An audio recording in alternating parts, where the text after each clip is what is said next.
Shalom sahabat yang terkasih dalam Tuhan. Dunia hari ini sedang penuh dengan kata peduli. Semua bicara tentang empati, solidaritas, kemanusiaan.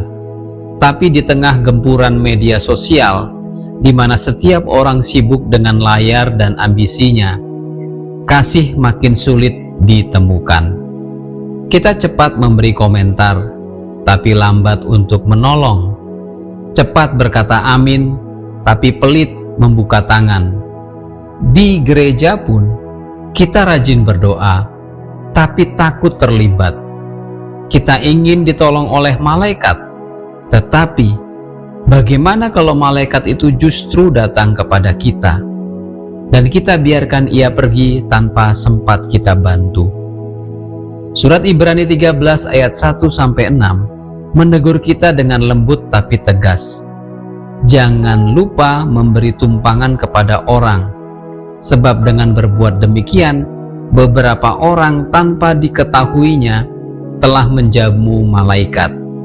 Mungkin hari ini banyak malaikat tidak ditolong, bukan karena tidak ada orang baik, tapi karena hati orang baik sudah terlalu sibuk melindungi diri sendiri.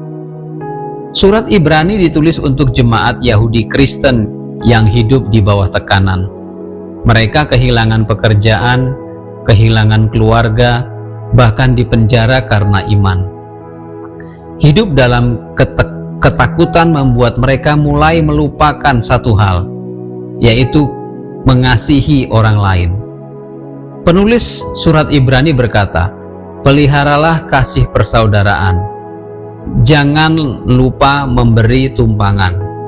Ingatlah orang yang dipenjarakan.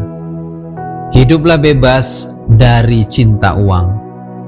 Ada kata kunci dalam teks ini, philoxenia, yang artinya kasih kepada orang asing. Dan penulis surat Ibrani memperingatkan agar tidak digantikan oleh philargria, yang artinya cinta uang. Satu huruf berbeda tapi mengubah segalanya.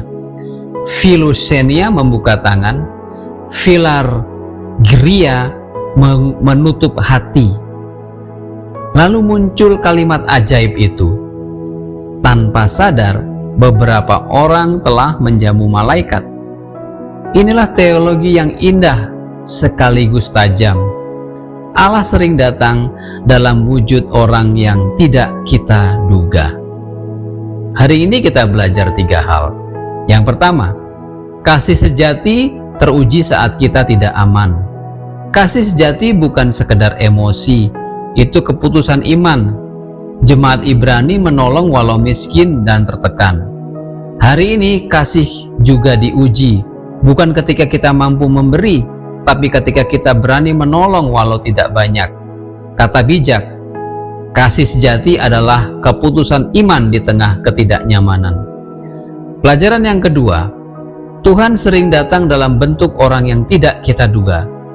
Kata angelos berarti utusan. Tuhan bisa mengirim malaikat tanpa sayap, seperti seorang pengemis, seorang teman kerja yang hancur, atau seorang anak muda yang kehilangan arah. Kalau kita sibuk menilai, kita bisa melewatkan kehadiran Allah sendiri. Ingat, malaikat bisa datang tanpa sayap, tapi membawa pesan dari surga. Pelajaran yang ketiga, iman yang menolong selalu percaya bahwa Tuhan cukup. Ayat 5 berkata, "Hendaklah hidupmu bebas dari cinta uang." Iman sejati berkata, Tuhan cukup.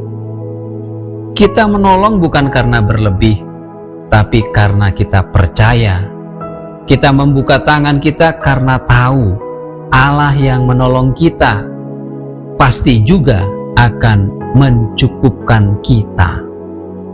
Jadi, kita gagal menolong bukan karena tidak punya uang, tetapi seringkali kita gagal karena tidak punya iman.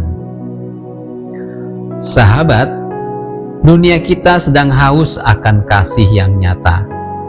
Banyak orang menunggu malaikat dari langit, padahal Tuhan mengutus kita untuk menjadi tangannya di bumi. Dalam tradisi Mennonite dan pengakuan iman Dordrecht, iman sejati harus terlihat dalam perbuatan kasih dan hidup sederhana. Iman tanpa kasih adalah kosong, kasih tanpa iman adalah rapuh. Saat malaikat tidak ditolong, kita kehilangan kesempatan berjumpa dengan Allah sendiri. Hari ini, mari buka mata, mari buka hati. Siapa malaikat yang sedang turun atau yang sedang Tuhan kirim ke dalam hidupmu? Mungkin wajahnya lelah, mungkin hidupnya berantakan, tapi bila kau menolongnya, surga sedang menatapmu. Mari kita berdoa. Tuhan, bukalah mata hati kami, supaya kami tidak menutup pintu bagi malaikat yang Kau kirim. Ajarlah kami menolong dengan iman, bukan dengan perhitungan. Bebaskan kami dari cinta uang dan rasa takut kekurangan. Jadikan kami tangan-Mu yang siap menolong, dan biarkan setiap tindakan kasih kami menjadi persembahan bagi-Mu. Dalam nama Tuhan Yesus Kristus, kami berdoa. Amin.